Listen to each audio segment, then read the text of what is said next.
नाम करता पुरख निर्भव निर्वैर अकाल मूरत अजूनी सैभं गुर प्रसाद जप आद सच जुगाद सच है भी सच नानक होसी भी सच बानी गुरु गुरु है बानी विच बानी अमृत सारे गुर बानी कहे सेवक जन मानै परतख गुरु निस्तारे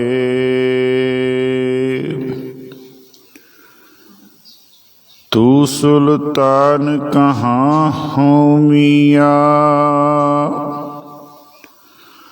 तेरी कवन वडाई जो तू देह सो कहाँ स्वामी मैं मूरख कहने ना जाई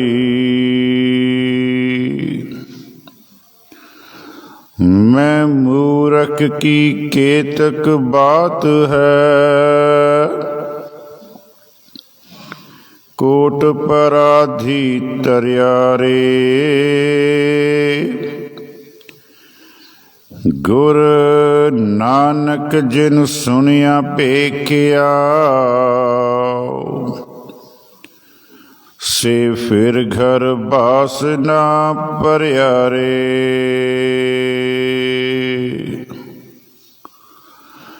परम सत्कार योग परम सन्मान योग चवर छतर तख्त दे मालिक वालिए कुल आलम मुजस्मे आबे हयात बानी दे बोहित शब्दा अवतार धन धन गुरु ग्रंथ साहिब जी महाराज तिन्हां दी पावन पवित्र हजूरी दे विच अमृत वेले गुरुद्वारा धन धन गुरु हर राहे साहिब जी संत विहार चल रही लड़ीवार जपजी साहिब जी दी विचार दे नाल जुड़न दे लई गुरुद्वारा साहिब दे विच धन धन गुरु ग्रंथ साहिब जी महाराज नूं नतमस्तक हो रहे सतसंगी जनों आओ सब तो पहला धन धन गुरु गोबिंद सिंह जी महाराज तिन्हां वल्लों बख्शिश फतेह दे नाल आपां रल मिल के सांझ पाईए जी। वाहिगुरू जी का खालसा वाहिगुरू जी की फतेह। वड्डियां भागां वाले हो साध संगत जी जो पिछले दिनों तो जपजी साहिब दी विचार दे नाल आपां रल मिल के जुड़ना कर रहे हाँ। अज जपजी साहिब दी जिहड़ी पौड़ी दी विचार उस दा सब तो पहला आपां मूल पाठ करांगे। महाराज फरमाउंदे हन मन्नै मार्ग ठाक न पाए मन्नै पत स्यों प्रगट जाए।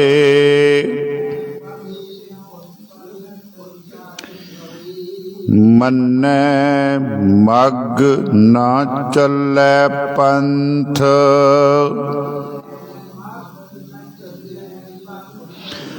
मन्नै धर्म सेती संबंध।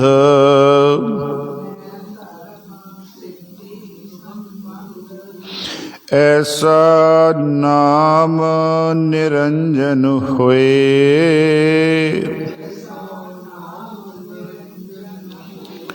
जे को मन जाने मन कोय।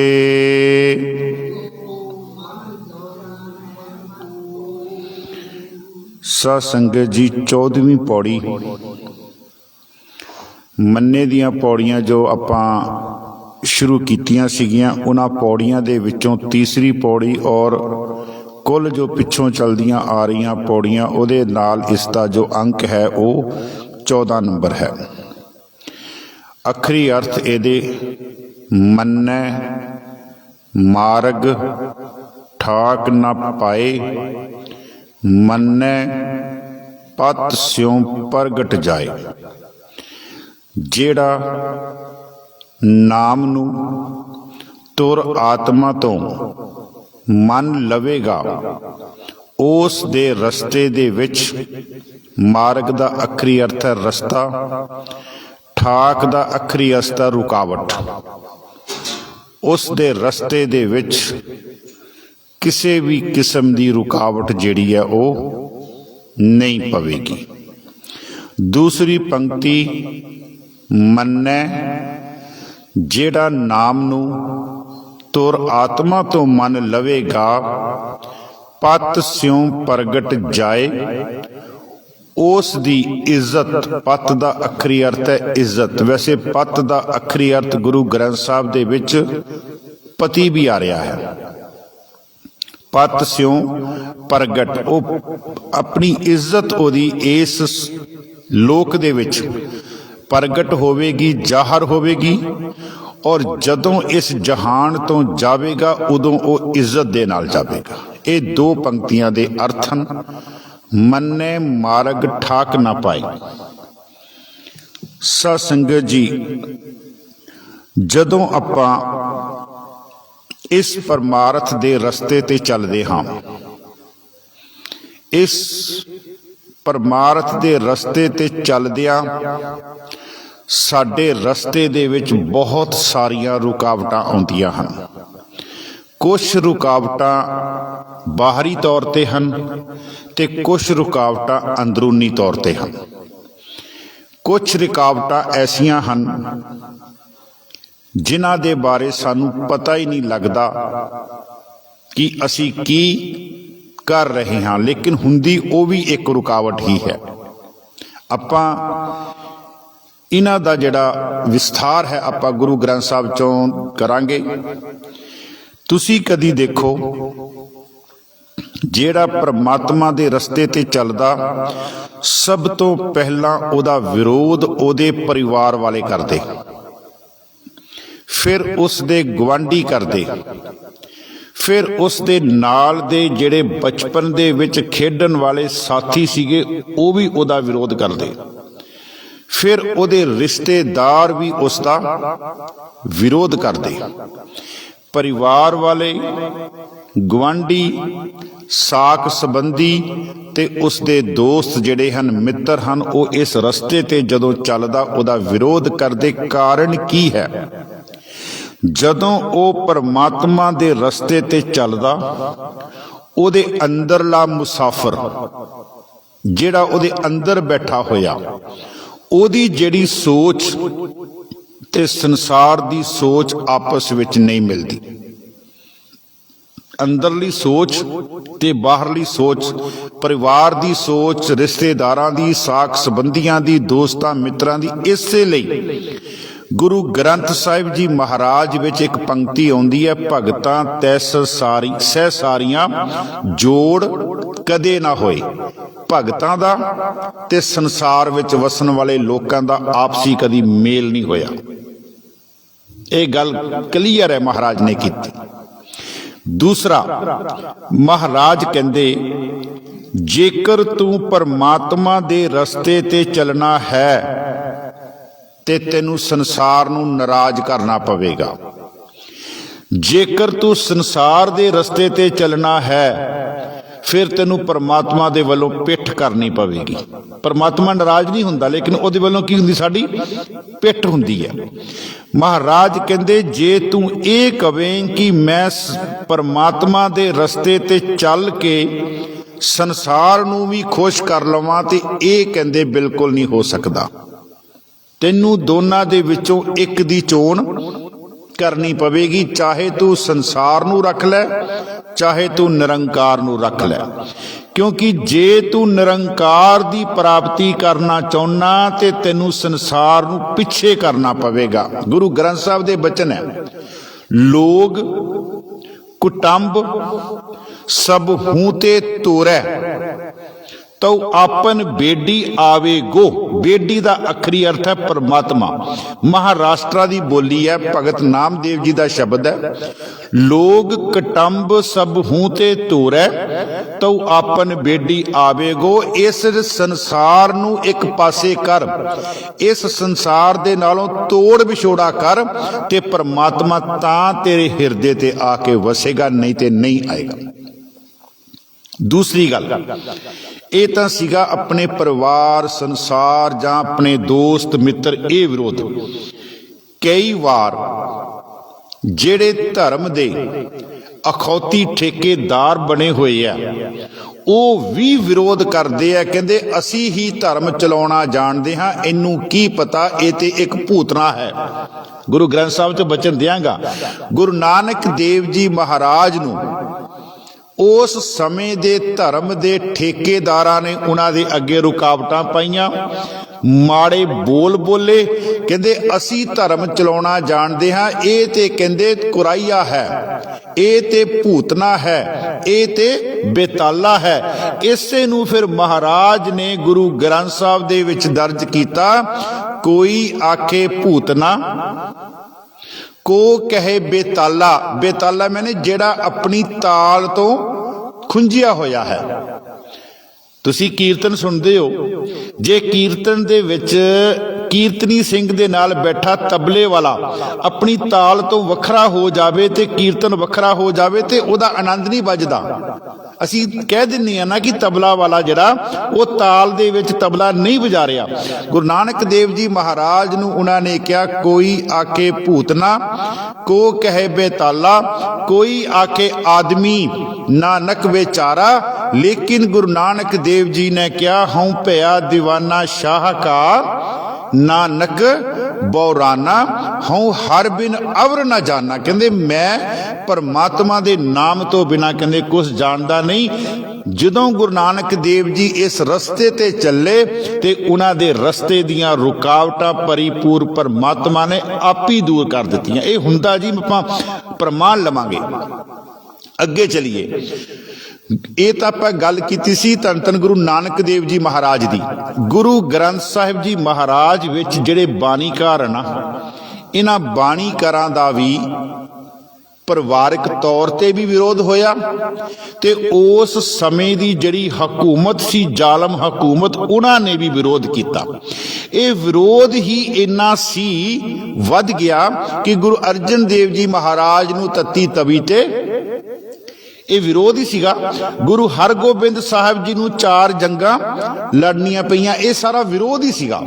ਤੇ ਗੁਰੂ ਹਰਿਰਾਏ ਸਾਹਿਬ ਜੀ ਨੂੰ ਤੇ ਆਪਣੇ ਨਾਲ 2200 ਘੋੜ ਸਵਾਰ ਹਮੇਸ਼ਾ ਹੀ ਜਿਹੜੇ ਸੀਗੇ ਤਿਆਰ ਰੱਖਣੇ ਪੈਂਦੇ ਸੀਗੇ।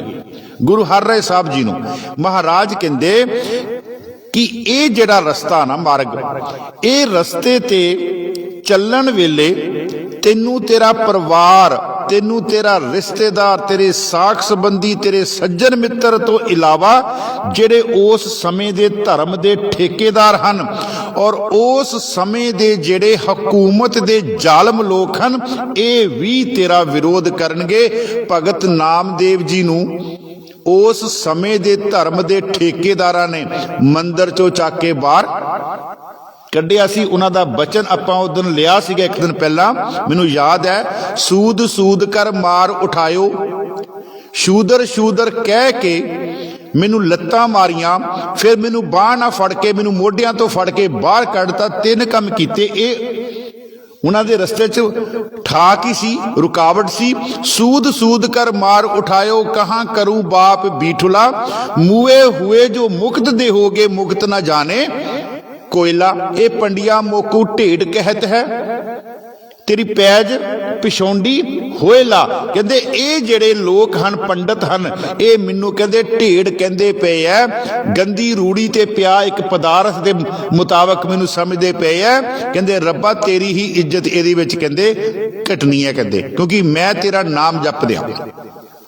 बाबा कबीर जी नू भी संगलों ना बन के परमार्थ के रस्ते ते ही चलते पे सी ना, संगलों ना बन के उन्होंने गंगा की लहर दे विच उन्होंने सुटिया गया। आपां पिछे भी लिया सी परमान, गंगा की लहर मेरी टुटी जंजीर, मृगशाला पर बैठे कबीर। बाबा कबीर जी नू ते बाबा कबीर जी तां कहंदे एक बार मैनू कहंदे बोरी विच बंद करके हाथी अगे सुट दिता, हाथी दे अगे सुट दिता। क्योंकि वह परमार्थ के रस्ते ते चलते पे सी। ते महाराज कहंदे कहंदे ये तां तेरे बाहरले है, परंतु तेरे अंदर भी कहंदे कुछ ऐसे तेरे दुश्मन बैठे हुए है। कई बार जदों तू बाणी पढ़दा पढ़दियां पढ़दियां तेरे अंदर काम दी लहर कहंदे चल पैंदी है। बाणी पढ़दियां पढ़दियां तेरे अंदर क्रोध दा जिहड़ा जोर है वह आ जांदा। कई बार इंसान सिमरन दे विच बैठा हुंदा, बाणी पढ़दा हुंदा, जबान दे नाल बाणी पढ़ रहा ते चित्त दे नाल अपने दुश्मन नूं गालां कड्ढी जा रहा। महाराज कहते ये भी तेरे रस्ते दे विच कहते रुकावट है, कहते ये भी तेरे रस्ते दे विच कहते रुकावट है। कई बार जपजी साहब पढ़दियां पढ़दियां पता ही नहीं लगता किहड़े वेले पवन गुरु पानी पिता ते पहुंच जाने हैं, होश ही नहीं। क्योंकि जबान सिर्फ बाणी पढ़ रही है, जबान रसना ते बाणी पढ़ रही, लेकिन अंदर वाला मनुआ ते पता नहीं कित्थों कित्थों घूम के आ जाता, किहदे किहदे घरां दे विच चोरियां करके। इसे लई ना मैं कल भी आप जी नूं साखी लगानी सी, लेकिन मेरे विसर गई मेरे दिमाग चों। साडे ना टांडे दे लागे रामपुर खेड़ा एक स्थान है, ते रामपुर खेड़े महापुरुष होए है संत बाबा हरनाम सिंह जी, रामपुर खेड़े वाले बड़ी चढ़दी कला वाले महापुरुष होए है जी। उन्हां दी किते किताब आप जी नूं मिले सेत कनेहा, वो पढ़ के देखियो, बड़ी प्यारी किताब हैगी। उन्होंने विचारा लिखियां उहदे विच। मैं जिहड़ी गल कहण लगा सी, उन्हां नूं ना एक वार मेरे वर्गा उन्हां दे कोल गया ते बाबा जी तुसीं तां सवेरे उठदे ही रब दा नाम लैण लग पैंदे हो, भी थोड़ा इशनान वगैरह कर लिया करो, शरीर दियां क्रियावां सोध लिया करो, फिर तुसीं रब दा नाम लिया करो। ते उन्हां महापुरुषां ने क्या कहंदे, भलिया जदों तक मैं मूँह सुच्चा करना, यानी कि दातन मज्जन करना, जदों तक मैं शरीर दियां क्रियावां करनियां, जदों तक मैं अपने शरीर नूं इशनान कराउणा, उतनी देर विच ते मेरे मन ने पता नहीं किहदे किहदे घरां चों चोरियां करके आ जाना। इसलिए मैं उठदियां सार ही वाहिगुरू दे नाम दे नाल जुड़ जाना, उठदियां सार ही वाहिगुरू दे नाम दे नाल जुड़ जाना। साध संगत जी ਜਿਹੜੀਆਂ ਬਾਣੀ पढ़न वालियां रूहां ना, ये उन्हां दे अंदर गल वापरदी है। महाराज कहंदे सौंदे वाह वाह उच्चरे, इसलिए सिख नूं हदायत है, सिखा रात नूं जदों तू अपने बैड ते जाना, जदों तू अपनियां बत्तियां बंद करनियां, उस वेले कीर्तन सोहला साहब दी बाणी पढ़। आखिरी बाणी तेनू ये हदायत है, ये साडी मर्यादा है साध संगत जी। और मैं एक बेनती करा, मर्यादा दा आखिरी अर्थ धर्म दस दिया। मर्यादा शब्द संस्कृत भाषा दे मरिया शब्द तो लिया गया। ਮਰੀਆ ਦਾ ਆਖਰੀ ਅਰਥ ਹੈ ਦੋ ਕਿਨਾਰਿਆਂ ਦੇ ਵਿੱਚ ਚੱਲਣਾ। ਹੁਣ ਦੇਖੋ ਸਮੁੰਦਰ ਦਾ ਪਾਣੀ, ਦਰਿਆ ਦਾ ਪਾਣੀ, ਉਹ ਦੋ ਕਿਨਾਰਿਆਂ ਦੇ ਵਿੱਚ ਚੱਲਦਾ ਤੇ ਆਪਣੀ ਮੰਜ਼ਿਲ ਤੇ ਪਹੁੰਚ ਜਾਂਦਾ। ਜੇ ਇਹੋ ਹੀ ਪਾਣੀ ਕਿਨਾਰਿਆਂ ਤੋਂ ਬਾਹਰ ਆ ਜਾਵੇ ਤੇ ਆਪਣਾ ਵੀ ਨੁਕਸਾਨ ਤੇ ਖੇਤਾਂ ਦਾ ਵੀ ਨੁਕਸਾਨ, ਤੇ ਜੇ ਲਾਗੇ ਕੋਈ ਘਰ ਹੈ ਤੇ ਉਹਦਾ ਵੀ ਨੁਕਸਾਨ। ਇਸੇ ਤਰ੍ਹਾਂ ਇਨਸਾਨ ਜਿੰਨੀ ਦੇਰ ਤੱਕ ਆਪਣੀ ਮਰਿਆਦਾ ਦੇ ਵਿੱਚ ਚੱਲਦਾ ਨਾ, ਉਨੀ ਦੇਰ ਤੱਕ ਉਹਦੀ ਜ਼ਿੰਦਗੀ ਦੇ ਵਿੱਚ ਸੁੱਖ ਹੈ। ਜਦੋਂ ਉਹ ਆਪਣੀ ਮਰਿਆਦਾ ਤੋਂ ਬਾਹਰ ਹੁੰਦਾ ਤੇ ਮਾਫ ਕਰਨਾ, ਸੰਸਾਰ ਜੁੱਤੀਆਂ ਮਾਰਨ ਲਈ ਉਹਨੂੰ ਤਿਆਰ ਬੈਠਾ ਹੋਇਆ। ਮੈਂ ਬੇਨਤੀ ਕਰ ਰਿਹਾ ਸੀਗਾ ਰਾਤ ਨੂੰ ਬਾਣੀ ਪੜਨ ਦੀ ਗੱਲ। ਮਰਿਆਦਾ ਸਾਡੀ ਕੀ ਹੈ? ਕੀਰਤਨ ਸੋਹਿਲਾ ਰਾਤ ਨੂੰ ਪੜ ਕੇ ਸੌਂ। ਤੇ ਪੁੱਛਿਆ ਰਾਤ ਨੂੰ ਕਿਉਂ ਪੜਨਾ ਜੀ? ਫਿਰ ਉੱਥੇ ਗੁਰੂ ਗ੍ਰੰਥ ਸਾਹਿਬ ਜੀ ਮਹਾਰਾਜ ਦਾ ਬਚਨ ਹੈ, ਸੌਂਦੇ ਵਾਹ ਵਾਹ ਉਚਰੇ, ਉੱਠ ਦੇ ਵੀ ਵਾਹੋ ਕਰੇਨ। ਜਦੋਂ ਤੂੰ ਰਾਤ ਨੂੰ ਬਾਣੀ ਪੜ ਕੇ ਸੌਵੇਂਗਾ ਨਾ, ਤੇ ਗੁਰੂ ਨਾਨਕ ਦੇਵ ਜੀ, ਗੁਰੂ ਗ੍ਰੰਥ ਸਾਹਿਬ ਜੀ ਕਹਿੰਦੇ, ਪੁੱਤਰਾ ਉੱਠਦਿਆਂ ਸਾਰ ਤੇਰੇ ਮੂੰਹ ਚੋਂ ਆਪਣੇ ਆਪ ਵਾਹੇ ਨਿਕਲੇ। ਵਾਹਿਗੁਰੂ ਜਿਹੜਾ ਸ਼ਬਦ ਹੈ ਉਹ ਨਿਕਲੇਗਾ।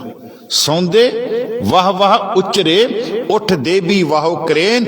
ਤੇ ਉਹਨਾਂ ਮਹਾਂਪੁਰਸ਼ਾਂ ਨੂੰ ਪੁੱਛਿਆ, ਕਹਿੰਦੇ ਤੁਸੀਂ ਅੰਮ੍ਰਿਤ ਵੇਲੇ ਉੱਠਦਿਆਂ ਸਾਰੀ ਵਾਹਿਗੁਰੂ ਸ਼ਬਦ ਦੇ ਨਾਲ ਦੂਸਰੀ ਬੇਨਤੀ ਕਰਾਂ, ਜਦੋਂ ਤੁਸੀਂ ਜਪਜੀ ਨੂੰ ਆਪਣੇ ਹਿਰਦੇ ਦੇ ਵਿੱਚ ਵਸਾਉਣਾ ਨਾ, ਇਸ ਹਿਰਦੇ ਦੇ ਵਿੱਚ ਬੜੀਆਂ, ਜਿਸ ਤਰ੍ਹਾਂ ਆਪਾਂ ਖੇਤ ਦੇ ਵਿੱਚ ਬੀਜ ਖਿਲਾਰਦੇ ਆਂ ਤੇ ਬੀਜ ਖਿਲਾਰਨ ਤੋਂ ਪਹਿਲਾਂ ਉੱਥੇ ਘਾਹ ਫੂਸ ਨਦੀਨ ਸਾਰੇ ਚੱਕ ਕੇ ਬਾਹਰ ਕੱਢਦੇ ਆਂ, ਇਸੇ ਤਰ੍ਹਾਂ ਤੇਰੇ ਅੰਦਰ ਬੜੇ ਨਦੀਨ ਕਹਿੰਦੇ ਉੱਗੇ ਹੋਏ ਆ।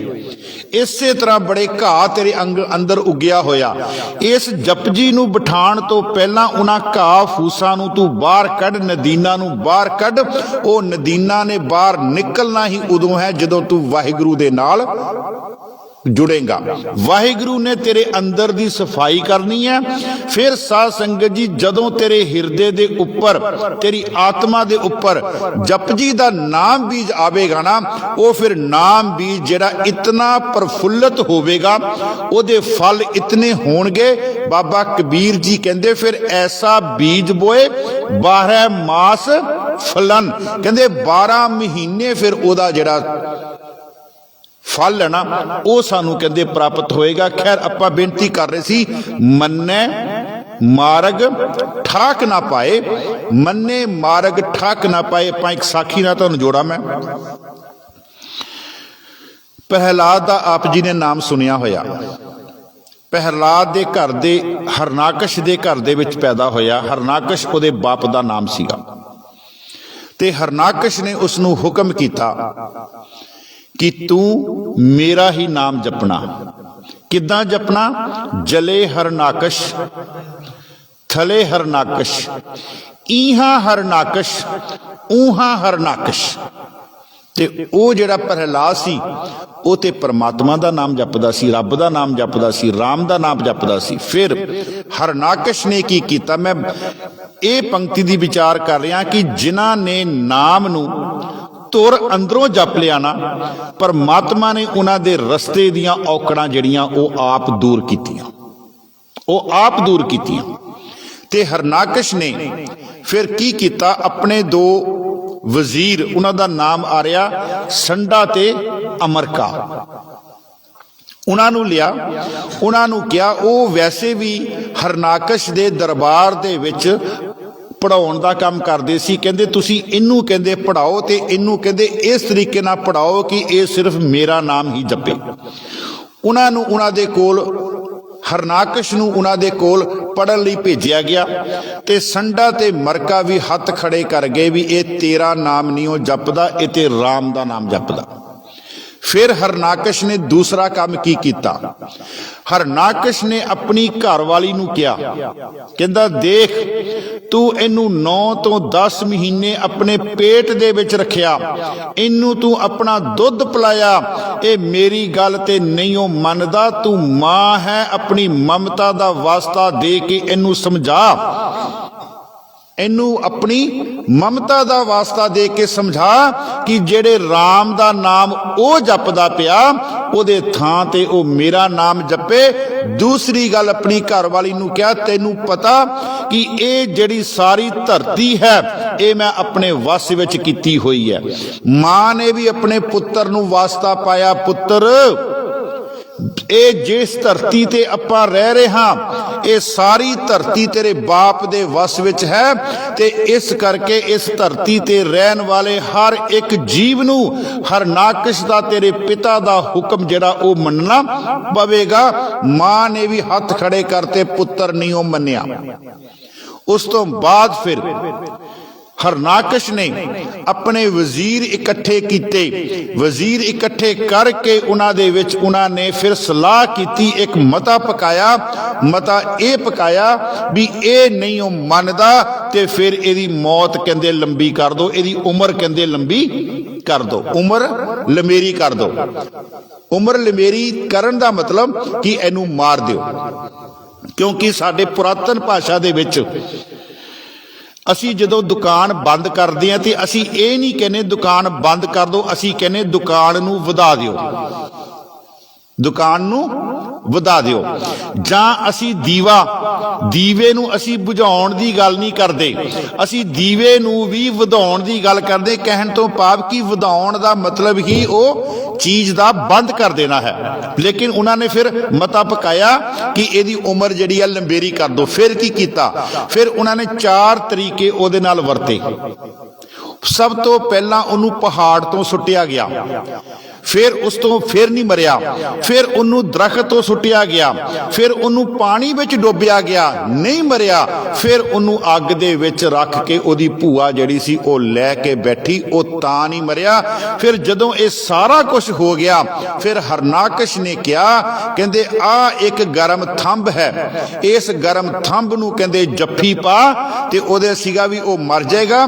ਲੇਕਿਨ ਗਰਮ ਥੰਬ ਦੇ ਵਿੱਚੋਂ ਪਰਿਪੂਰਨ ਪਰਮਾਤਮਾ ਆਪ ਪ੍ਰਗਟ ਹੋਏ ਤੇ ਉਹਨਾਂ ਨੇ ਉਹਨੂੰ ਤਾਂ ਕੀ ਹਰਨਾਕਸ਼ ਨੂੰ ਹੀ ਉਹਨਾਂ ਨੇ ਪਾਰ ਬੁਲਾ ਦਿੱਤਾ। ਮੰਨੇ ਮਾਰਗ ਠਾਕ ਨਾ ਪਾਏ।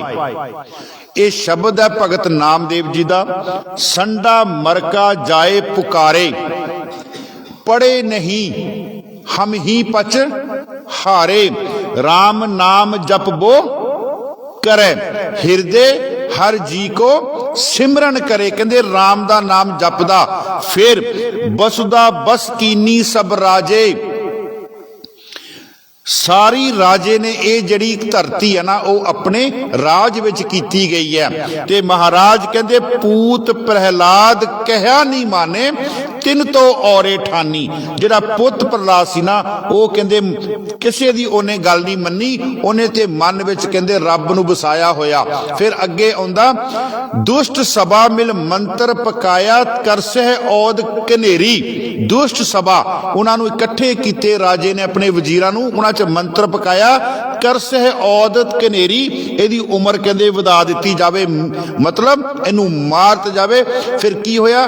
ਗਿਰ ਤਰ ਜਲ ਜਵਾਲਾ ਭੈ ਰਾਖਿਓ, ਰਾਜਾ ਰਾਮ ਮਾਇਆ ਫੇਰੀ। ਪਹਾੜਾਂ ਨੇ ਇਹਨਾਂ ਨੇ ਸਾਰਿਆਂ ਨੇ ਆਪਣੇ ਸੁਭਾਅ ਬਦਲ ਲਏ। ਉਹਨਾਂ ਨੇ ਅੱਗ ਵਿੱਚ ਪਾਇਆ ਲੇਕਿਨ ਅੱਗ ਜਿਹੜੀ ਸੀ ਉਹਦਾ ਕੁਝ ਵਿਗਾੜ ਨਹੀਂ ਸਕੀ। ਪਾਣੀ ਵਿੱਚ ਡੋਬਣ ਦੀ ਕੋਸ਼ਿਸ਼ ਕੀਤੀ, ਪਾਣੀ ਉਹਦਾ ਕੁਝ ਵਿਗਾੜ। ਗਿਰ ਤਰ ਜਲ ਜਵਾਲਾ ਭੈ ਰਾਖਿਓ, ਰਾਜਾ ਰਾਮ ਮਾਇਆ ਫੇਰੀ। ਫਿਰ ਕੀ ਹੋਇਆ? ਫਿਰ ਪਰਿਪੂਰਨ ਪਰਮਾਤਮਾ ਆਪ ਪ੍ਰਗਟ ਹੋਏ। ਹਰਨਾਕਸ਼ ਨਖੇ ਬਿਦਾਰਿਓ, ਸੁਰ ਨਰ ਕੀਏ ਸਨਾਥਾ। ਫਿਰ ਪਰਿਪੂਰਨ ਪਰਮਾਤਮਾ ਆਪ ਪ੍ਰਗਟ ਹੋਏ। ਜਿਹੜਾ ਹਰਨਾਕਸ਼ ਨੇ ਵਰ ਪ੍ਰਾਪਤ ਕੀਤਾ ਸੀ ਸ਼ਿਵ ਜੀ ਦੇ ਕੋਲੋਂ, ਨਾ ਮੈਂ ਅੰਦਰ ਮਰਾਂ, ਨਾ ਮੈਂ ਬਾਹਰ ਮਰਾਂ, ਨਾ ਮੈਂ ਦਿਨੇ ਮਰਾਂ, ਨਾ ਮੈਂ ਰਾਤ ਨੂੰ ਮਰਾਂ, ਤੇ ਫਿਰ ਪਰਿਪੂਰਨ ਪਰਮਾਤਮਾ ਨੇ ਉਹਨੂੰ ਦਰਵਾਜ਼ੇ ਦੀ ਸਰਦਲ ਤੇ ਰੱਖਿਆ। ਨਾ ਮੈਂ ਕਿਸੇ ਹਥਿਆਰ ਨਾ ਮਰਾਂ, ਪਰਮਾਤਮਾ ਨੇ ਆਪਣੇ ਨੋਹਾਂ ਦੇ ਨਾਲ ਉਹਦਾ ਸਰੀਰ ਜਿਹੜਾ ਸੀਗਾ ਉਹ ਚੀਰ ਫਾੜ ਕਰ ਦਿੱਤਾ। ਹਰਨਾਕਸ਼ ਨਖੇ ਬਿਦਾਰਿਓ, ਨਖੇ ਦਾ ਮਤਲਬ ਹੈ ਨੋਹਾਂ ਦੇ ਨਾਲ ਉਹਦਾ ਸਰੀਰ ਜਿਹੜਾ ਸੀ ਨਾ ਉਹ ਵਿਗਾੜ ਦਿੱਤਾ। ਮਹਾਰਾਜ ਇੱਥੇ ਕਹਿੰਦੇ ਮੰਨੇ ਮਾਰਗ ਠਾਕ ਨਾ ਪਾਏ। ਜਿਹੜੇ ਪਰਮਾਤਮਾ ਦੇ ਨਾਮ ਦੇ ਨਾਲ ਜੁੜਦੇ ਆ ਨਾ परमात्मा उन्हां दे रस्ते दियां रुकावटां जिहड़ियां ना वो आप महाराज जिहड़ियां वो दूर कर दे। एक प्रमाण गुरु ग्रंथ साहब दे विचों महाराज कहंदे उनको खसम कीनी ठाक हारे। ਜਿਹੜੇ ਅੰਦਰ ਦੇ ਵਿਸ਼ੇ ਵਿਕਾਰ ਨਾ ਪਰਮਾਤਮਾ ਨੇ ਉਹਨਾਂ ਨੂੰ ਰੋਕ ਦਿੱਤੇ। ਉਨ ਕਉ ਖਸਮ ਕੀਨੀ ਠਾਕ ਹਾਰੇ ਦਾਸ ਸੰਗ ਤੇ ਮਾਰ ਬਿਦਾਰੇ। ਪਰਮਾਤਮਾ ਨੇ ਉਹਨਾਂ ਨੂੰ ਖਤਮ ਕਰ ਦਿੱਤੇ, ਮਾਰ ਦਿੱਤੇ ਜਿਹੜੇ ਅੰਦਰ ਦੇ ਕਾਮ ਕ੍ਰੋਧ ਲੋਭ ਮੋਹ ਹੰਕਾਰ। ਕਿਉਂਕਿ ਇਹ ਵੀ ਸਾਡੇ परमार्थ दे रस्ते ते चलन लगिया ये भी रुकावटां। महाराज फरमाउंदे उनको खसम कीनी ठाक हारे दास संग ते मार बिदारे गोबिंद भगत का महल ना पाया। ये जड़े पंज विकार ना गोबिंद दे भगत दे तन तक नहीं कहते पहुंच सके, पिछे कहते हट गए। गोबिंद भगत का महल ना पाया राम जना मिल मंगल गाया। इन्हां ने तंग ते करना सी भगत नूं पर यह भी हुण परमात्मा दा नाम जिहड़ा ओ जपण लग पे। महाराज कहंदे राम जना मिल मंगल गाया सगल सृष्ट के पंच सिकदारा। ये सारी सृष्टि दे विच कहंदे पंज ही है, कहंदे जिहड़े हर एक दे कहंदे अंदर बैठे होए आ ते करदे की है राम भगत के पानी हारा। राम भगत के पानी हार ये जिहड़े राम दे भगत हन उन्हां दी कहंदे सेवा करदे आ, उन्हां दा पानी कहंदे खूह तो भर के लिआउंदे आ। ਜਿਹੜੇ ਪੰਜ ਹੈ ਕਹਿਣ ਤੋਂ ਭਾਵ ਕਿ ਅਸੀਂ ਹੋਣਾ ਤੇ ਸੀ ਇਹਨਾਂ ਦੇ ਅੰਡਰ, ਲੇਕਿਨ ਜਦੋਂ ਅਸੀਂ ਰਾਮ ਦਾ ਨਾਮ ਜਪਣਾ ਸ਼ੁਰੂ ਕਰਤਾ, ਪਰਮਾਤਮਾ ਦਾ ਨਾਮ ਜਪਣਾ ਸ਼ੁਰੂ ਕਰਤਾ, ਇਹ ਕਾਮ ਕ੍ਰੋਧ ਲੋਭ ਮੋਹ ਹੰਕਾਰ ਇਹ ਸਾਡੇ ਹੀ ਸੇਵਾਦਾਰ ਬਣ ਗਏ। ਮਹਾਰਾਜ ਫਰਮਾਉਂਦੇ ਰਾਮ ਭਗਤ ਕੇ ਪਾਣੀ ਹਾਰ। ਇਹ ਕਹਿੰਦੇ ਰਾਮ ਦੇ ਭਗਤਾਂ ਦੀ ਸੇਵਾ ਕਰਨੀ ਸ਼ੁਰੂ ਕਰਤੀ। ਫਿਰ ਮਹਾਰਾਜ ਕਹਿੰਦੇ ਜਗਤ ਪਾਸ ਦੇ ਲੇਤੇ ਦਾਨ। ਜਿਹੜੇ ਜਗਤ ਦੇ ਲੋਕ ਹਨ ਜਿਹੜੇ ਨਾਮ ਨਹੀਂ ਨਾ ਜਪਦੇ ਇਹ ਉਹਨਾਂ ਨੂੰ ਕਹਿੰਦੇ ਤੰਗ ਕਰਦੇ ਆ, ਉਹਨਾਂ ਕੋਲੋਂ ਦਾਨ ਲੈਂਦੇ ਆ, ਉਹਨਾਂ ਨੂੰ ਤੰਗ ਕਰਦੇ ਆ। ਤੇ ਗੋਬਿੰਦ ਭਗਤ ਕਉ करे सलाम। ते जेड़े गोबिंद दे भगत है उन्हां दे अगे हथ जोड़ के कहंदे खड़े होए आ। सा संगत जी परमार्थ दे रस्ते ते चलन लग्या ये गल दृढ़ है। गुरु नानक देव जी कहंदे तू नाम जप, जे तू नाम जपेगा ना ते तेरे रस्ते दियां रुकावटां सारियां जिहड़ियां खत्म हो जाणगियां। मन्ने मार्ग ठाक ना पाए मन्ने पत स्यों प्रगट जाए। मन्ने पत स्यों प्रगट जाए। एक होर प्रमाण दिया महाराज कहंदे तेरी इज्जत इस संसार विच होवेगी सच्चे मार्ग चलदियां उस्तत करे जहां। क्लीयर है जी। सच्चे मार्ग चलदियां उस्तत करे जहान। वो इज्जत नहीं कि तेनू इथों लैके गए है ते किन्ना कू रश तेरे मगर है। आ भी सुन लो गल। वो ते महाराज कहंदे लोक दिखावा हो ही जाना। सच्चे मार्ग चलदियां महाराज कहंदे तेरी अंदर दी आत्मा किद्दां परमात्मा दी दरगाह दे विच कबूल हुंदी है। गल तां आ होनी है सच्चे मार्ग चलदियां उस्तत करे जहान। एक असी पंक्ति पढ़दे हैं जे जीवे पत लथी जाए। साडे बहुते हालात की है सा संगत जी असी इत्थे बेइज्जत हो के ही जी रहे हैं ते बेइज्जते ही असी परमात्मा दी दरगाह दे विच पहुंच जाना। बेइज्जते वो किस तरीके दे नाल? क्योंकि महाराज कहंदे इज्जत उन्हां दी है जिहड़े परमात्मा दा नाम जपदे आ। गुरु ग्रंथ साहब दे विच महाराज ने क्लीयर कीता मन्ने पत स्यों प्रगट। पहला इत्थे करिए प्रगट इस लोक दे विच, फिर अगला शब्द है जाए। जदों तू लोक नूं छड्ड के परलोक विच जावेंगा ये इज्जत तेरे नाल जावेगी। महाराज कहंदा जिन्हों असी सुखमनी साहब दे विच पढ़दे हां देन हार प्रभ छोड़ के लागे आन सुआए नानक कहू ना सीजी बिन नामे पत जाए। वो जिहड़ा परमात्मे ने सानू शरीर दिता उन्नू असी छड्ड के असी होर कम्मां ते धंधियां दे विच पै गए। महाराज कहंदे जदों तू संसार तो जावेंगा ना बिन नामे पत जाए। देन हार प्रभ छोड़ के लागे आन सुआए नानक कहू ना सीजी बिन नामे पत जाए। मैं बेनती कर रहा साडे हालात की आ बहुते जे जीवे पत लथी जाए सब हराम जेता किछ खाए। कहते ओ जीन का फायदा की है। फिर महाराज नूं पुछो केड़ा जीए? महाराज कहते सो जीविया ओ जींदा है जिस मन वसिया सोए। जे ते मन दे विच परिपूर्ण परमात्मा बैठा होया असली जीना ही कहते ओदा, कहते असली जीना ही ओदा है। सो जीविया जिस मन वसिया सोए नानक अवर न जीवे कोई। महाराज कहते जेड़ा इस तो बगैर जींदा पिया ओदा कोई जीना नहीं, ओ कोई इज्जत नहीं, ओ ते बेइज्जत। ओ ते जिस तरह का एक इस संसार ते जानवर आया ना, वो जानवर दी न्याई है। कहते जे वो कह रहा कि रब्बा मैं बच्चे पाल रहा, मैं बच्चों की रोटियां का इंतजाम कर रहा, उन्होंने लिए मैं आ कुछ कर रहा, घर बना रहा, ते महाराज कहते ये काम ते जानवर भी करी जाता। जे तू कहना कि मैं उन्हों का घर बना रहा, तो महाराज कहते पंछी भी अपना आलना आप बना, कोई नहीं बना। इसलिए महाराज ने सानू क्या सुखमनी साहब च पंक्ति पढ़ते हैं, करतूत पशु की है तू मनुख लेकिन करतूतां तेरियां कहते पशुआं वालियां, क्योंकि ओही कुछ जो जानवरां ने कीता ओही ते तू कर रहा। तेनू महाराज कहते आ 5 किलो का दिमाग दिता सी वरतन वास्ते कि इस दे नाल तू परमात्मा का नाम जप, ते जे तू नाम नहीं सी जपना ते तेरे नालों ते कहते जानवर ही कहते चंगे। कहते ये गुरु ग्रंथ साहब के बचन है जी, मैं आप अपने को कुछ नहीं कह रहा। महाराज कहते सो जीविया जिस मन वसिया सोए नानक अवर न जीवे कोई। जीना ही ओदा है सच्चे मार्ग चलदियां उस्तत करे जहान। एक मैं तुहानू होर साखी ना जोड़ा, एक ना गुरु ग्रंथ साहब की पंक्ति आउंदी है, सैन नाई बुतकारिया ओत घर कर सुनिया। लो जी इस पंक्ति नू, इसे पंक्ति नू ना भाई गुरदास जी ने बड़ा विशाल तरीके दे नाल उन्होंने इस पंक्ति नू इनू खोलण दा यतन किया। कहंदे की होया, सैन जी का भगत सैन जी का शब्द गुरु ग्रंथ साहब विच मौजूद है, ते काम करदा सी नाई पुणे दा। राजियां दे अमीरां दे घरां विच जांदा सीगा, उन्हां दी मुट्ठी चापी करनी, उन्हां दी मालिश करनी, उन्हां दे नूंह वधने ते नूंह उन्हां दे कटने, ते उन्हां दे केस वधने ते उन्हां दे केस कटने। ये भगत सैन जी का काम सी जिहड़े गुरु ग्रंथ साहब विच मौजूद है।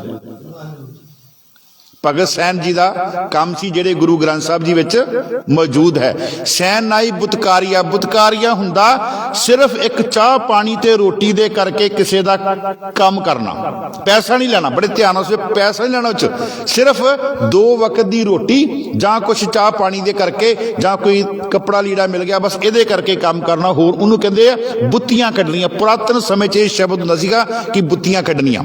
सैन नाई बुतकारिया महाराज कहते। भाई गुरदास जी कहते एक दिन की होया, सैन नाई दे घर ना 2 रूहानियत वालियां 2-3 रूहानियत वालियां रूहां आ गईयां, ते उन्होंने सैन नाई दे घर दा कुंडा खड़काया, अंदर लै गया। भला सी पुरुष लोगों की सेवा करता सी, जो घर दे विच रुखा मिस्सा सीगा वो उन्हें दे दिता भी छक लो। छक के ते वो कहंदे भी मेरे घर ते जगह नहीं हैगी, बेनती है भी तुसीं सौओगे कित्थे, घर मेरा छोटा जिहा, नाल मेरा परिवार है, आपां तुसीं कित्थे सौओगे, तुसीं 3-4 जने हो, प्रशादा आप जी नूं छका दिता, हुण तुसीं कहंदे जा सकदे हो, तुसीं चले जाओ। वो फिर रूहानियत वालियां रूहां ने संतां ने पता की किया, कहंदे सैन असीं तेरे घर सौण नहीं आए, असी तेरे घर सौण नहीं आए, सानू पता है तू रात नूं लोकां दे घरां दे विच काम करदा, दिने लोकां दे घरां दे विच काम करदा, अमृत वेले उठ के राजे दे घर जाना, राजे दे महल जाना, ओदी मालिश करदा, ओदी सेवा करदा। असी सौण नहीं आए, असी तां तेरे घर बाणी पढ़न आए हैं। ते मैं कई बार बेनती करदा हुन्ना, गुरु ग्रंथ साहब ने प्राहुणा ही घर विच ओ मन्निया होया जिहड़ा आके बाणी पढ़े। जिस प्राहुणे नूं मिल के तुसी बाणी तो दूर चले जाते हो, माफ करना वो भूत का रूप है। ਬਾਣੀ ਕਹਿੰਦੀ ਕਬੀਰ ਜਾਕਰ ਸਾਧਨਾ ਸੇਵੀਐ। ਹੁਣ ਮੈਂ ਇਹਦੇ ਕਰਦੇ ਆ ਅਰਥ ਇਹਦੇ ਕਬੀਰ, ਇਹ ਮੈਂ ਇੱਕ ਵਾਰੀ ਅਰਥ ਕਰਤੇ ਜੀ, ਇਹਦੇ ਕਿਸੇ ਨੇ ਨਵਾਂ ਬਣਾਇਆ ਸੀਗਾ ਘਰ, ਤੇ ਮੈਂ ਅਰਥ ਕਰਤੇ ਤੇ ਮੈਨੂੰ ਕਹਿੰਦੇ ਬਾਬਾ ਜੀ ਤੁਸੀਂ ਤੇ ਸਾਨੂੰ ਭੂਤਰੇ ਬਣਾਤਾ। ਮੈਂ ਕਿਹਾ ਮੈਂ ਥੋੜੀ ਕਹਿੰਦਾ, ਬਾਬਾ ਕਬੀਰ ਜੀ ਕਹਿੰਦੇ ਉਹਦੇ ਦੁਆਲੇ ਡਾਂਗ ਚੱਕ ਲੋ। ਕਬੀਰ ਜਾਕਰ ਸਾਧਨਾ ਸੇਵੀਐ ਹਰ ਕੀ ਪੂਜਾ ਨਾਹੇ, ਤੇ ਘਰ ਮਰਹਟ ਸਾਰ ਕੇ ਭੂਤ ਬਸੇ ਤਿਨ ਮਾਹੇ। ਜਿਸ ਘਰ ਦੇ ਵਿੱਚ 2 ਟਾਈਮ ਘੱਟੋ ਘੱਟ ਬਾਣੀ ਨਹੀਂ ਨਾ ਪੜੀ ਜਾਂਦੀ, ਉਹ ਘਰ ਸ਼ਮਸ਼ਾਨ ਘਾਟ ਦੀ ਨਿਆਈ ਹੈ, ਤੇ ਉਸ ਘਰ ਵਿੱਚ ਬੰਦੇ ਨਹੀਂ ਰਹਿੰਦੇ, ਉਸ ਘਰ ਵਿੱਚ ਭੂਤ ਨੇ ਬਸੇ ਹੋਏ ਆ। ਮੈਂ ਥੋੜੀ ਕਹਿੰਦਾ, ਬਾਬਾ ਕਬੀਰ ਜੀ ਕਹਿੰਦੇ ਕਬੀਰ ਜਾਕਰ ਸਾਧਨਾ ਸੇਵੀਐ।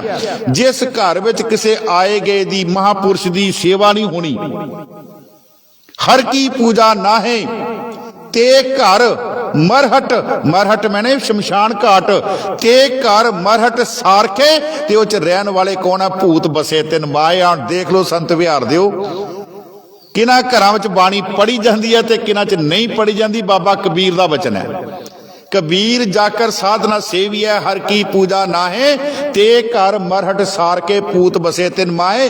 ਅਸੀਂ ਤੇਰੇ ਘਰ ਦੇ ਵਿੱਚ ਕਹਿੰਦੇ ਬਾਣੀ ਪੜਨ ਆਏ ਆ, ਤੇ ਉੱਥੇ ਭਗਤ ਭਾਈ ਗੁਰਦਾਸ ਜੀ ਕਹਿੰਦੇ ਆਏ ਸੰਤ ਪ੍ਰਾਹੁਣੇ, ਕੀਰਤਨ ਹੋਵਾ ਰਹਿਣ ਸਬਾਈ। ਤੇ ਅੱਜ ਕੀ ਹੋਇਆ? ਸਾਰੀ ਰਾਤ ਕੀਰਤਨ ਹੋਇਆ, ਸਾਰੀ ਰਾਤ ਕੀਰਤਨ ਹੋਇਆ, ਤੇ ਅੰਮ੍ਰਿਤ ਵੇਲਾ ਹੋ ਗਿਆ, ਤੇ ਸੈਨ ਨਾਈ ਨੂੰ ਪਤਾ ਨਹੀਂ ਲੱਗਾ, ਇੰਨਾ ਕੁ ਕੀਰਤਨ ਹੋਇਆ, ਪਤਾ ਨਹੀਂ ਲੱਗਾ। ਦਿਨ ਚੜ ਗਿਆ, ਦੌੜਿਆ ਉੱਠਿਆ ਰਾਜੇ ਦੇ ਮਹਿਲ ਵੱਲ ਨੂੰ, ਕਹਿੰਦਾ ਅੱਜ ਤੇ ਰਾਜੇ ਨੇ ਮੇਰੀ ਬੇਇੱਜ਼ਤੀ ਕਰ ਦੇਣੀ ਆ। ਮੈਂ ਉਹਦੀ ਮੁੱਠੀ ਚਾਪੀ ਕਰਨੀ ਸੀ, ਉਹਨੂੰ ਨਵਾਉਣਾ ਸੀ, ਉਹਨੂੰ ਧੋਣਾ ਸੀ, ਉਹਦੇ ਬਸਤਰ ਬਦਲਨੇ ਸੀ, ਉਹਦੀ ਮਾਲਿਸ਼ ਕਰਨੀ ਸੀ। ਅੱਜ ਤੇ ਮੇਰੀ ਲੋਕਾਂ ਦੇ ਸਾਹਮਣੇ ਉਹਨੇ ਬੇਇੱਜ਼ਤੀ ਕਰਨੀ। ਜਦੋਂ ਉਹ ਰਾਜੇ ਦੇ ਮਹੱਲ ਪਹੁੰਚਿਆ, ਰਾਜਾ ਸਿੰਘਾਸਨ ਤੇ ਬੈਠਾ, ਉਹ ਹੱਥ ਜੋੜ ਕੇ ਖੜਾ, ਹੱਲੇ ਮੂੰਹ ਦੇ ਵਿੱਚੋਂ ਕੋਈ ਸ਼ਬਦ ਬੋਲਣ ਹੀ ਲੱਗਾ, ਮਾਫੀ ਦੇ ਰਾਜਾ, ਮੈਨੂੰ ਮਾਫ ਕਰ ਦੇ, ਮੈਂ ਲੇਟ ਹੋ ਗਿਆ। ਰਾਜਾ ਆਪਣੇ ਸਿੰਘਾਸਨ ਤੋਂ ਉੱਠ ਕੇ ਲਾਗੇ ਆਇਆ, ਕਹਿੰਦਾ ਸੈਨ ਮਾਲਿਸ਼ ਤੇ ਯਾਰ ਤੂੰ ਮੇਰੀ ਰੋਜ਼ ਕਰਦਾ, ਪਰ ਅੱਜ ਤੂੰ ਜਿਹੜੀ ਮੇਰੀ ਮਾਲਿਸ਼ ਕੀਤੀ ਨਾ, ਉਹਦੇ ਨਾਲ ਮੇਰਾ ਰੋਗ ਹੀ ਖਤਮ ਹੋ ਗਿਆ। ਅੱਜ ਕਿਹੜੇ ਤੂੰ ਹੱਥ ਵਰਤੇ? ਉੱਥੇ ਫਿਰ ਭਗਤ ਸੈਨ ਜੀ ਨੇ ਕਿਹਾ, ਕਹਿੰਦੇ ਮੈਂ ਨਹੀਂ ਕੁਛ ਕੀਤਾ, ਇਹ ਤਾਂ ਮੇਰੇ ਪਰਮਾਤਮਾ ਨੇ। ਕਹਿੰਦੇ ਮੰਨੇ ਮਾਰਗ ਠਾਕ ਨਾ ਪਾਏ, ਮੰਨੇ ਪਤ ਸਿਓ ਪ੍ਰਗਟ ਜਾਏ, ਮੰਨੇ ਪਤ ਸਿਓ ਪ੍ਰਗਟ ਜਾਏ। ਜਦੋਂ ਤੂੰ ਸਿੱਖਾ ਬਾਣੀ ਦੇ ਨਾਲ ਜੁੜਦਾ ਨਾ, ਤੇ ਫਿਰ ਮਹਾਰਾਜ ਤੇਰੇ ਰਸਤੇ ਦੇ ਵਿੱਚ ਆਉਣ ਵਾਲੀਆਂ ਜਿਹੜੀਆਂ ਰੁਕਾਵਟਾਂ ਨਾ, ਉਹ ਮਹਾਰਾਜ ਆਪ ਦੂਰ ਕਰਦੇ ਆ। ਭਾਈ ਗੁਰਦਾਸ ਜੀ ਕਹਿੰਦੇ ਕਿ ਉਹ ਜਿਹੜਾ ਸੀ ਨਾ ਰਾਜਾ ਸੀਗਾ, ਉਹ ਆਪਣੇ ਸਿੰਘਾਸਨ ਨੂੰ ਛੱਡ ਕੇ ਤੇ ਆਪ ਕਹਿੰਦੇ ਸੀਗਾ ਜਿਹੜਾ ਭਗਤ ਸੈਨ ਜੀ ਕੋਲ ਆਇਆ, ਤੇ ਭਗਤ ਸੈਨ ਦੇ ਗਲ ਵਿੱਚ ਉਹਨੇ ਆਪਣੇ ਗਲੇ ਚੋਂ ਮਹਿੰਗੇ ਤੋਂ ਮਹਿੰਗਾ ਮੋਤੀਆਂ ਦਾ ਹਾਰ ਜਿਹੜਾ ਸੀ ਉਹਦੇ ਗਲ ਵਿੱਚ ਪਾ ਕੇ ਉਹਦੀ ਇੱਜ਼ਤ ਕੀਤੀ, ਉਹਦਾ ਇੱਜ਼ਤ ਮਾਨ ਵਧਾਇਆ। ਮਹਾਰਾਜ ਫਰਮਾਉਂਦੇ ਮੰਨੇ ਮਾਰਗ ਠਾਕ ਨਾ ਪਾਏ, ਮੰਨੇ ਪਤ ਸਿਓ ਪ੍ਰਗਟ ਜਾਏ। ਜਦੋਂ ਤੂੰ ਇਸ ਜਹਾਨ ਚੋਂ ਜਾਵੇਂਗਾ ਨਾ, ਗੁਰਮੁਖ ਜਨਮ ਸਵਾਰ ਦਰਗਾਹ ਚੱਲਿਆ, ਸੱਚੀ ਦਰਗਾਹ ਜਾਏ, ਸੱਚਾ ਪਿੜ ਮੱਲਿਆ। ਫਿਰ ਤੂੰ ਇਸ ਜਹਾਨ ਚੋਂ ਇੱਜ਼ਤ ਦੇ ਨਾਲ ਸਤਿਕਾਰ ਨਾਲ ਜਾਵੇਂਗਾ, ਤੇ ਪਰਮਾਤਮਾ ਵੀ ਤੇਰੇ ਅੱਗੇ ਹੱਥ ਜੋੜ ਕੇ, ਹੱਥ ਫੈਲਾ ਕੇ ਮਾਫ ਕਰਨਾ, ਉਹ ਖੜੇ ਹੈ ਤੈਨੂੰ ਸੀਨੇ ਦੇ ਨਾਲ ਲਾਉਣ ਵਾਸਤੇ। ਮਹਾਰਾਜ ਫਰਮਾਉਂਦੇ ਮੰਨੇ ਮਾਰਗ ਠਾਕ ਨਾ ਪਾਏ, ਮੰਨੇ ਪਾਸਿਓਂ ਪ੍ਰਗਟ ਜਾਏ, ਮੰਨੇ ਮਗ ਨਾ ਚੱਲੇ ਪੰਥ। ਬੜੀ ਇਹ ਵਿਚਾਰ ਬੜੀ, ਇੱਕ ਸ਼ਬਦ ਆ ਗਿਆ ਮਗ ਤੇ ਇੱਕ ਆ ਗਿਆ ਪੰਥ। ਅਰਥ ਦੋਵਾਂ ਦੇ ਰਸਤੇ ਆ, ਅਰਥ ਦੋਵਾਂ ਦੇ ਰਸਤੇ ਆ, ਲੇਕਿਨ ਸਾਨੂੰ ਅਰਥ ਵੱਖਰੇ ਵੱਖਰੇ ਕਰਨੇ ਪੈਣਗੇ। ਉਹ ਕਿਹੜਾ ਰਸਤਾ ਤੇ ਉਹ ਕਿਹੜਾ ਰਸਤਾ? ਮਗ ਮੈਨੇ ਵੀ ਰਸਤਾ ਤੇ ਪੰਥ ਮੈਨੇ ਵੀ। ਇਹਦੇ ਵਿਦਵਾਨਾਂ ਨੇ ਅਰਥ ਕੀਤੇ ਆ ਜੀ, ਜਿਹੜਾ ਨਾਮ ਨੂੰ ਆਪਣੀ ਅੰਤਰ ਆਤਮਾ ਤੋਂ ਜਿਹੜਾ ਮਨ ਲਵੇਗਾ, ਉਹ ਫਿਰ ਟੇਢੇ ਮੇਢੇ ਰਸਤਿਆਂ ਦੇ ਜਾਣ ਦੀ ਬਜਾਏ ਸਿੱਧਾ ਪਰਮਾਤਮਾ ਦੇ ਰਸਤੇ ਤੇ ਚੱਲੇਗਾ। ਉਹ ਰਸਤਾ ਜਿਹਨੂੰ ਭਾਈ ਗੁਰਦਾਸ ਜੀ ਕਹਿੰਦੇ ਮਾਰਿਆ ਸਿੱਕਾ ਜਗਤ ਵਿੱਚ, ਨਾਨਕ ਨਿਰਮਲ ਪੰਥ ਚਲਾਇਆ। ਮੇਰੀ ਗੱਲ ਸਮਝ ਗਏ? ਉਹ ਫਿਰ ਟੇਡੀਆਂ ਮੇਡੀਆਂ ਰਸਤਿਆਂ ਤੇ ਜਾਣ ਦੀ ਕਬੀਰ ਆਪਣੇ ਆ ਜਿਹੜੇ ਪੀਰ ਤੇ ਸ਼ੀਰ ਤੇ ਮੜੀ ਤੇ ਮਸਾਨ ਮਾਫ ਕਰਨਾ ਬੁੱਤਾਂ ਦੀ ਪੂਜਾ ਛੱਡ ਕੇ ਸਿੱਧਾ ਇੱਕ ਅਕਾਲ ਦੇ ਨਾਲ ਜੁੜੇਗਾ। ਇਹਦੇ ਇਹ ਅਰਥ ਹੈ ਜੀ, ਮੰਨੇ ਮਗ ਨਾ ਚੱਲੇ पंथ ओ फिर परमात्मा दे रस्ते ते चलेगा, ना कि इन्हां टेढ़ियां मेढ़ियां रस्तियां ते ओ जावेगा। ये अर्थ कीते जी हर एक विद्वान ने, मैं राती 7 ਤੋਂ 8 स्टीक देके सिर्फ इस पंक्ति वास्ते भी एदे की अर्थ है, हर एक ने इको ही मत हो के ये अर्थ कीते। ओ सिर्फ ते सिर्फ गुरु नानक दे ओ मार्ग जिस रस्ते ते गुरु नानक साहब जी कहते तेनों रब की प्राप्ति हो जाएगी, उत्ते चलेगा। मन्ने मग न चले पंथ मन्ने धर्म सेती संबंध, तेरी फिर धर्म दे नाल रिश्तेदारी पै जाएगी, प्यार पै जाएगा धर्म दे नाल तेरा। धर्म राजना नहीं, धर्म दे नाल कहण तो भाव कि जेड़ा भी इंसान कोई धर्मी आवेगा, रब दी रूह होवेगी नाम जपण वाली, तेरा ओदे नाल रिश्ता। हुण चलो एक छोटी जी गल है, मैं तुहाडे सामने बैठ के विचार कर रहा हाँ ना, जो महाराज बख्शिश कर रहे हैं, मेरी तुहाडे नाल कोई रिश्तेदारी ते कोई नहीं है। ये साडा रिश्ता एक धर्म का रिश्ता बनिया होया। तुसी मेरी इज्जत करदे हो सिर्फ एक धर्म करके इज्जत करदे हो, अदरवाइज अज तो 2 साल पहला जे मैं इत्थे आउंदा जां उदां ही घुम जांदा इस गली चों, तुसी मैनूं पहचानना भी नहीं सीगा।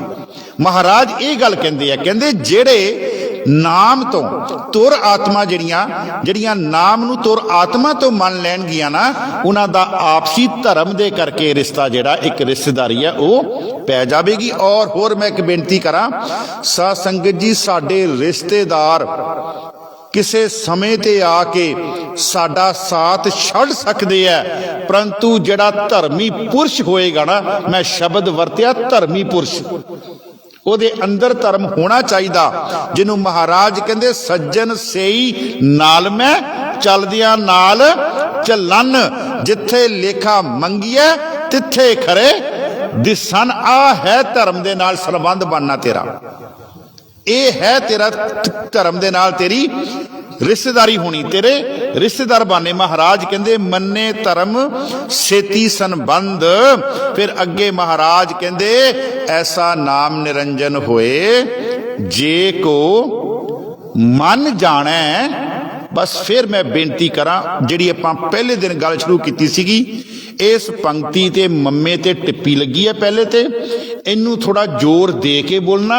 जिहड़ा दूसरा मन शब्द है उन्नू असी बोलना हल्का जिहा मूँह चों कढना, क्योंकि दूसरे मन का मतलब है मन दे विच, ते इस मन जिहड़ा टिप्पी वाला इहदा मतलब है जे को मन जाणे, जिन्हें मन लिया है, नाम नू मन लिया है। ते मन्निया किथे आ, उहदा महाराज दसदे आ मन दे विच। उदा नहीं मनना, बाहरी तौर पर नहीं, अंदरूनी तौर पर महाराज गल करदे। ऐसा नाम निरंजन होए जे को मन जाने मन कोए।